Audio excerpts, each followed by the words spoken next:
Hey Johnny, I thought I'd make a quick video of you for you of my trades. I find that when I make videos of my trades, it helps me, and if I can share them with you, then maybe it could help you, or you could help me with what you notice about them. So real quick here, we opened at 9:30 here, and I just sat on my hands while we watched the market kind of climb. I watched a video day before, it was yesterday. Yeah, I think it was yesterday about opening range break ORB, 15-minute ORB. So the idea behind that is that you look at the first 15-minute candle of the day. In this case, it was this candle right here today. And you mark when the 15 minutes is up, you mark the high and the low, and then you look for price to break through and then back test that level. So what I did is I did mark the high here with this red line at the 15-minute marker, which is this vertical line here. And so there was two basically back tests of that line. One you had to be real quick. It was like right here, like 10 seconds after. You see that little wick, it wicked down to it and it headed up. I didn't take that one, but I waited for the next one. And I actually grabbed this one right here. You can see how it wicked down and back tested just like a hair above that line.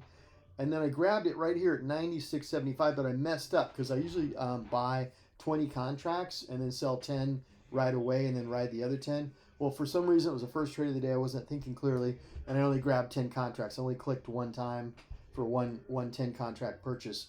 So when I went to sell, which I sold up here just a few seconds later, I was like, then I was out of contracts. I had nothing else. So I totally messed that one up because it did go up here to 56.04 before it headed back down. So that was my first trade of the day. Kind of messed that one up, but I made a tiny profit on it. Made like, I don't know, maybe a few bucks anyway. I think I made about 65 bucks. So then I waited for the news, and then the news came through right here, this huge red bar down. It bounced around right here on the 1 hour. I marked this. This is the 1 hour 9 EMA line. So it bounced right off of that and a pivot and VWAP, and it kind of came up. And this is where I really messed up. I came up here and I was like looking for a retracement right here. And what I did not do, and what I don't, it almost doesn't matter how many times I tell myself to do this, I seem to often or almost always forget to do it. I like to wait for these MACD lines to roll over and cross. So I didn't do that, and the price took off to the upside. I was short. I got short right around here, about 86, 80, about 85 and a quarter right here, because I was looking for it to bounce off this cloud right here. See this red cloud coming down. This is a 1 minute 9 EMA. So I was looking for a bounce down, and instead it went up. But I only had 10 contracts. And this time it was on purpose because I'm trading news, so I was like doing a half lot. So I had more room to play with. I had about, about 8, 10 points to play with. And so it went up to 98. It went up, my stop was set to 98. And I was looking at it, I'm going, look, you're like 2 points under the big round number of 5,600. Move your stop up to about 56.01 and a quarter, something like that. And just, if it hits 56.01, you're stopped out. If it doesn't, you okay. Okay, so it did not hit my stop. It turned around, started coming down, and just, I don't know. I was just so relieved that I got out. I got out break even. So that was like a nothing trade. So even though it eventually kind of came all the way back down to the where it started, but anyway, so that happened. I think I got out down here around 85. So that was a break even trade. And then once again, this 1 minute 9 EMA, which I love to play, was also coinciding with the overnight high. So I always mark the high of the overnight, which in this case happened at 8:30 at 55.88. And that's usually a very significant level. So in this case, what happened was that you did have MACD already rolled over, and here's the back test. And then I also got in early again. I usually like to do an M pattern and wait for that M pattern to form. So I got in a little early. I got in down here off this first half of the M. It did come up, but it didn't come very far. I think I had a 20 lot on this one. I had to stop set about 89, like up here, I guess. And it never hit it. It came back down.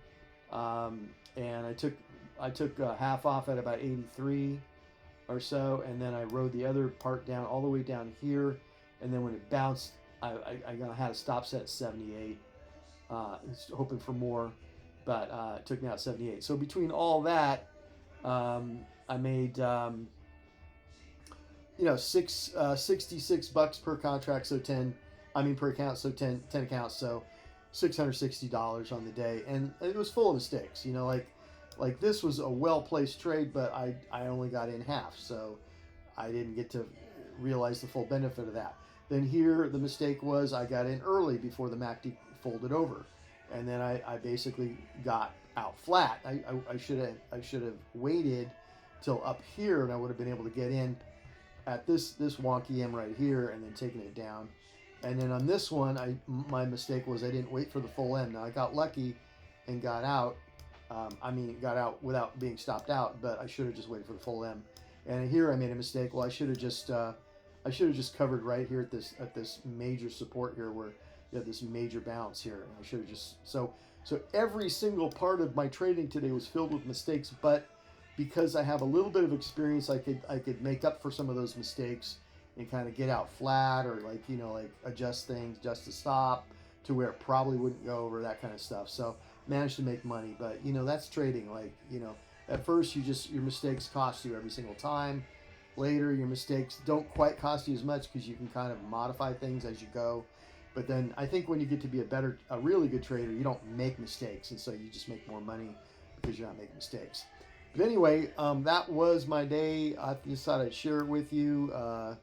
It's kind of cool to have a trading buddy, I think, to make a video for, and kind of show you what happened. So there's my result, and that was my trades for the day. And then I was just done. So basically those 3 trades, and I was just done for the day. All right, brother, take it easy.